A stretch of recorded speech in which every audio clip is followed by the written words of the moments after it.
High everybody అండి, పాత్రికేయ మిత్రులకి, మీడియా అందరికీ నా నమస్కారం. సారంగపాణి జాతకం అంటే నా సెకండ్ ఇన్నింగ్స్. అది ఒక్కొక్కరికి ఒక్కొక్క ఇన్నింగ్స్ అంటారు. సెకండ్ ఇన్నింగ్స్ స్టార్ట్ అయింది ఇంద్రగంటి మోహన్ కృష్ణ గారితో. నాని జెంటిల్మెన్ నాని గారితో చేశాను. చాలా పెద్ద సక్సెస్, మీ అందరికీ తెలిసింది. ఫాలోడ్ బై సమ్మోహనం, ఒక స్వీట్, చాలా మంచి లవ్ స్టోరీ. అది కూడా సుధీర్ బాబుకి, ఆదిత్యరావు హైదరి. చాలా మంచి పేరు, సక్సెస్ని ఇచ్చింది నాకు. తర్వాత వారు వేరే దీంట్లో ఉండటంతో నేను మన యశోద చేశాను సమంత గారితో. అది కూడా నాకు ఒక సక్సెస్ వచ్చిందండి.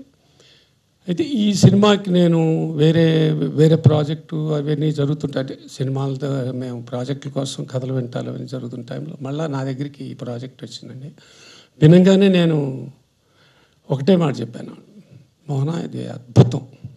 నా లైఫ్లో ఒక కామెడీ ఫిల్మ్ చేయలేదు. ఆ రోజుల్లో నేను జంజాల్ గారితో ఫస్ట్ సినిమా చిన్నోడు పెద్దోడు రాయించుకున్నాను. తర్వాత ఆదిత్య 369 రాయించుకున్నాను. ఎప్పుడు అంటుండేవాడిని, జంజాల్ గారు నాకు సినిమా చేయండి సార్ అంటుండేవాడిని.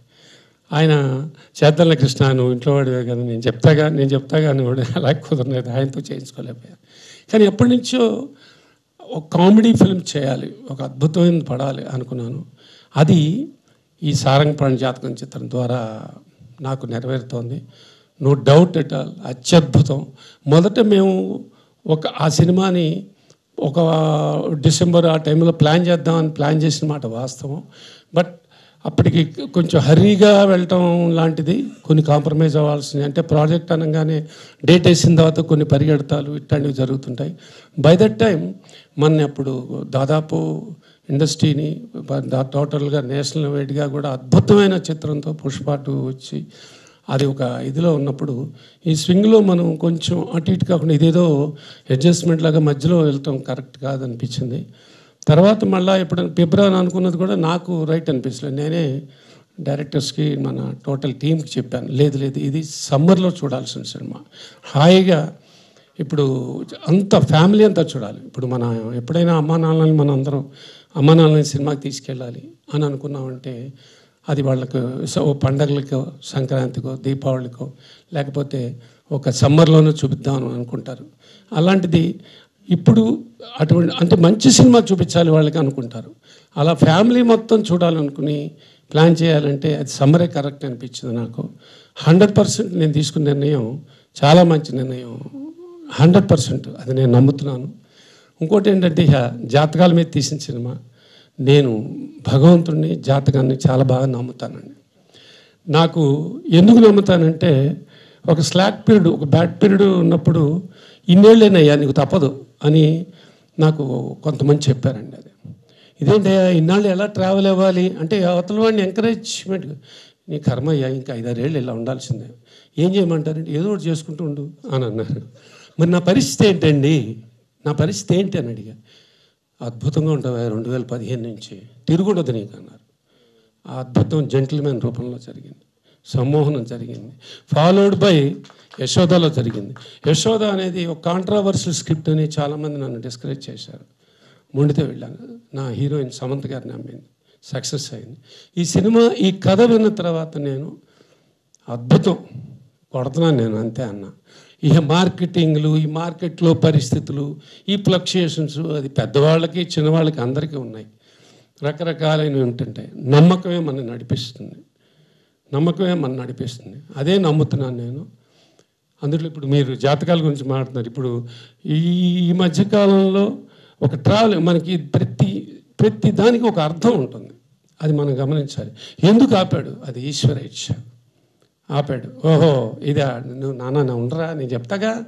అలాగే అది నా సరెండరెన్స్ అంటారు. సరెండర్ అయ్యాను నేను. సరెండర్ అయ్యాను. రేపు 18 తర్వాత మీరు అందరూ ఇదే మాట, అమ్మ కృష్ణప్రసాద్ మామూలుడు కాదురా, ఆయన చెప్పింది కరెక్టరా అనిపించుకుంటానండి. No doubt at all. చాలామంది జతాలు వేయకండి, తప్పు. జాతకం కాదు అక్కడ, నమ్మకం, మన ఎనర్జీ, మనం ట్రావెల్ అయ్యేది ఇది. మనలో ఉండే కాన్ఫిడెన్స్, ఆ కాన్ఫిడెన్స్ నాకుందండి. లేకపోతే ఇవాళ almost 35 years, more than 36, 37, 38 years, 40th ఇయర్కి వచ్చేస్తున్నారు. కొడతా ఒక సక్సెస్ఫుల్గా నా రేపు ఇండస్ట్రీ నుంచి కూడా నేను సక్సెస్ఫుల్ ఎగ్జిట్ నాకు ఉండాలి పరమేశ్వర అని నేను కోరుకుంటాను రోజు. అంత మంచి పేరునే కాదు, ఇది డబ్బులు కూడా ఇస్తుంది నాకు. ఆ టైము ఇప్పుడు వచ్చింది, మళ్ళా ఈ రూపాయన వచ్చింది.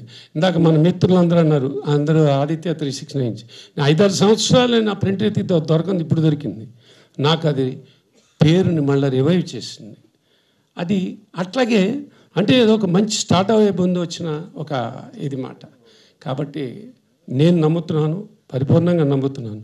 అంటే కష్టపడేవాడికి జాతకాలను నమ్ము కూర్చోకూడదు. అది ఒక చక్కటి మెసేజ్. ఓన్లీ జాతకాన్ని నమ్ముకుని ఇంకా మనం ఏ పని చేయక్కలేదు, ఇంట్లో కూర్చుంటో లేదు. కృష్ణ భగవానుడు చెప్పినట్టు రే నీ పని నువ్వు చేయరా, పైనుంచి ఏం చేయాలి నాకు తెలుసు అని చెప్పలే ఆయన. అదే చేయాలి, కష్టపడాలి, కష్టపడి పని చేయాలి, ఒక గోల్ పెట్టుకోవాలి, మనిషి పెట్టుకుందాం. ఆ గోలు నేను అప్పుడప్పుడు నిరుత్సాహపడుతూ మళ్ళీ ఉత్సాహపడుతూ అలాంటి అన్నీ చూసిన వాడిని నేను. కానీ ఇప్పుడు ఈ కథ విన్నప్పటి నుంచి ఆహా ఎటువంటి సినిమా చేశాను అన్న చూసుకున్న తర్వాత ఇంకా తృప్తి పొందింది నాకు. ఎస్ అని చెప్పాను, we're going to hit the bull అని. సో 100% ఆ 18th ఈ మాట నిజం అవుతుంది నాకు తెలుసండి. Thank you very much, thank you very much. అందరు తప్పకుండా చూడండి, ఎంజాయ్ చేయండి. ఈ హాలిడేస్లో ఒక అద్భుతమైన ఫ్యామిలీ కాదు, ఇది యూత్ నుంచి ప్రతి ఒక్కళ్ళు ఎంజాయ్ చేసే cinema. Thank you very much. Thank you.